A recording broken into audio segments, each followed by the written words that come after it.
Hey friends, what's up? Ash here. Welcome back to Gent Scents. I hope that you're well. Today I've got 10 different fragrances that pretty much everybody loves the scent of. They love the smell. When I say everybody, or pretty much everybody, of course, I do mean your more normal people.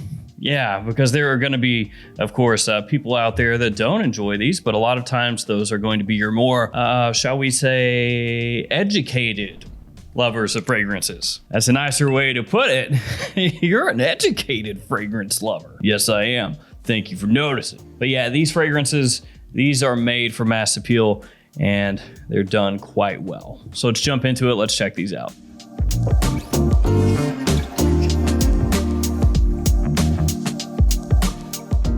And of course, before we do delve into these 10 fragrances, let me give you those codes, starting off this time with the code GENTS2022 for none other than LuckyScent.com. So Lucky Scent, of course, a niche fragrance website, and everything there is retail. So GENTS2022 will get you 10% off. That is under retail, ever so slightly. And then TwistedLily.com, MaxAroma.com. Of course, the codes are GENTS10. As always, 10% off either of those websites with that code. Let's jump into it. The first fragrance is from Yves Saint Laurent. It is Y Le Parfum. And I did notice that Y Le Parfum has popped up for sale at Macy's in the US. Yeah, it wasn't there for a long time. It was available at discounters, of course, but now available at Macy's. And when I saw the price point for this, yeah, that was pretty much my reaction. Of course, fragrances have been going up in price, but let's go ahead and double check the cost on Y Le Parfum. Just make sure I'm not going insane, make sure I didn't see something, or I should say think that I saw something when I really didn't. Oh, no, yeah, that's the right price. So for a 100 ml size bottle, it is $170. But enough of that, no more of that talk of retail prices for Y Le Parfum. It is a great fragrance in the Y lineup. It has that mass appeal just like every fragrance in the Y line has. It's a little bit more mature, a little bit richer, you could say smoother, perhaps not quite as in your face sweet as Y Eau de Parfum is, but it's still very similar to Y Eau de Parfum. You could think of it as the ever so slightly more grown up brother of YEDP. After that, let's talk about Luna Rossa Ocean by Prada, a newer release. Fantastic blue fragrance. It does everything you would want a blue fragrance to do. So that means basically it has maximum power. Oh wait, no, that's something different. Maximum versatility. You can use it pretty much whenever. It does have that Prada clean touch to it. You know, it's got a little smooth iris in there. And of course, with it being named Luna Rossa Ocean, you already know it has a little bit of an aquatic feel to it, which, let's be real, is not a bad thing if you're looking for something that pretty much everyone's gonna like, because most people, when they get started in fragrances, collecting them, smelling them, whatever, they start off with things that are fresh, things that are aquatic, things that are easygoing. Luna Rossa Ocean is all of those things, but it is also very classy as well. Niche fragrance time, African leather.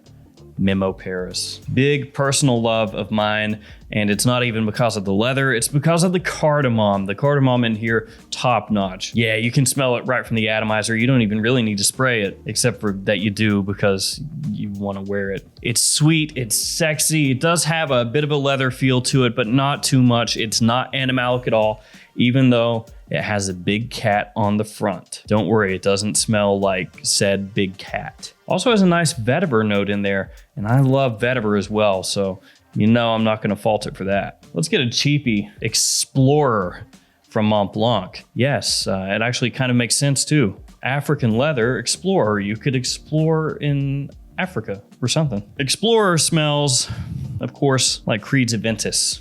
A bit like Aventus. It's not a one-to-one, but it's close enough that as soon as you smell it, that yes, they were indeed going for that Aventus style of fragrance.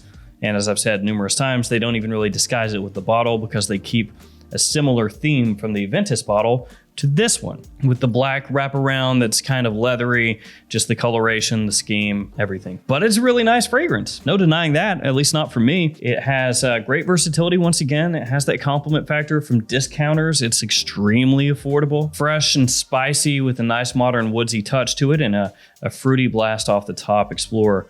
Easy going stuff. Let's get another cheap one next. L'Homme Rocus. This one for me in the same style, same ballpark, same family, however you want to produce it, however you want to put it forward, as Dolce & Gabbana's K Eau de Toilette. It's similar, it's familiar, not exactly the same, but it's along those lines. So if you like K, you should like this. But this is much more affordable than K, which is nice. And I actually think, interestingly enough, that this one does it better, even though it is cheaper and from a smaller house. This one is kind of unheralded, at least when you're talking about the fragrance market on the whole, not, the fragrance community, people that really are into fragrances and know what's coming out and know to shop at discounters and know this, that, and the other thing. But for your normal person, they probably don't even know what this is. I mean, maybe they know Dolce & Gabbana K, of course, with it being a Dolce & Gabbana, but they don't know this. And I think it actually works better, smells better, and is cheaper. So this is the one I'd go for. Let's go back to a niche fragrance. Now, this one is a vetiver scent. And I know a lot of you out there don't appreciate vetiver. You don't like vetiver, don't want to wear vetiver. But for me, this one has always worked so well. I think it smells exquisite. One of my favorite vetiver fragrances ever. And it does just enough of everything that vetiver can do. So vetiver can come across a bunch of different ways depending on the type of vetiver, where it's from, how it's used, etc., etc. Smoky, grassy, dark, fresh, green, all of this stuff, woody. This has a bit of all that. Sultan Vetiver, Nishane. Oof, I love this stuff. Oh man, is that weird? Did that get uncomfortable for you? Sorry. It's super classy. Just so gentlemanly, but it doesn't come across too formal. So you can really easily pull this off just about whenever you want. Yes, absolutely, it works in the office, works in formal situations, but works casually just as well. It's got a bit of sweetness to it.